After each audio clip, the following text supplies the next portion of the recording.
Hello, my friends. It's been another long time. I made my last video in April, I believe, and then I had my 1 year um, video for my taper, and I think it was in January.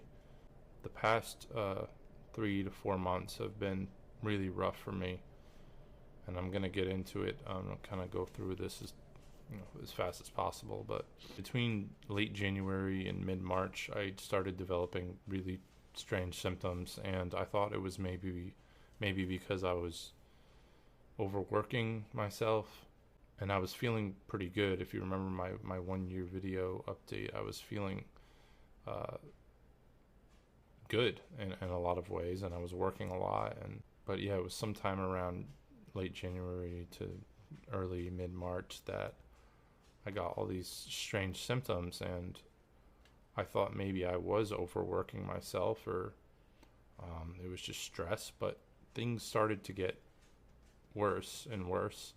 I got a really severe panic attack on March 11th. Things just kept getting bad. I remember I think it was my last video in April, I mentioned I wasn't doing too great, or I had some stuff going on. In May, I was like, maybe I just need medication. I lost that rational sense, I guess, and I was just feeling very irrational, and I decided to try Abilify, which was a really, really poor decision. But you're not always, like I said, you're not always in the most rational state of mind when you're suffering. So I took one pill of Abilify, and the next morning I ended up in the emergency room with debilitating akathisia, and what felt like some sort of like serotonin syndrome. But I spent another 2 weeks after that dealing with the effects of Abilify because it has such a long half-life. It was very scary. It was a terrible decision, and I regret it.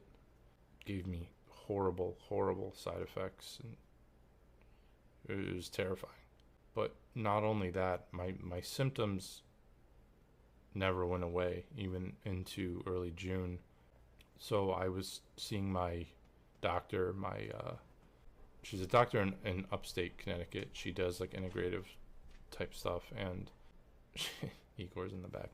I think I was like, well, what if it's mold? Like, because I did move into this new place, and then like within a couple months, I got all these really strange symptoms, and my nervous system was just like an overdrive. And she was like, all right, we'll test you for mold.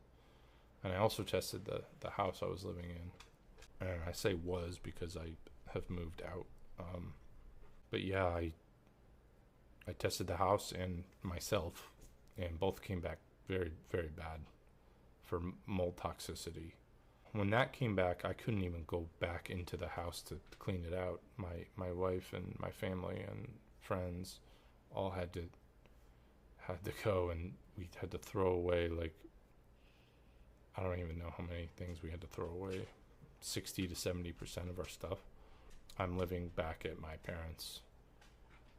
It's really unfortunate situation because I was doing so well, and I was working a lot, and I felt like my life was getting back on track, and then all of a sudden, like, another curveball is thrown at me with the mold.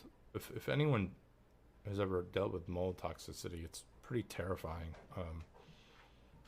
I mean, I've been reading Neil Nathan's Toxic book, and I have probably 90 to 95% of the symptoms he lists for mold toxicity: fatigue, weakness, headaches, sensitivity to light, extreme sensitivity to touch. I can only wear like a handful of clothing right now because certain clothing just feels horrible on my skin. My nervous system starts to just like go nuts. That's why I'm wearing a really baggy sweatshirt, and it's like 95 degrees outside, but it's comfortable on my skin. That's why I'm wearing it. The dizziness has been bad. Panic attacks, anxiety, depression, really odd like OCD tics, which I had before the whole mold thing, but it's gotten really horrible.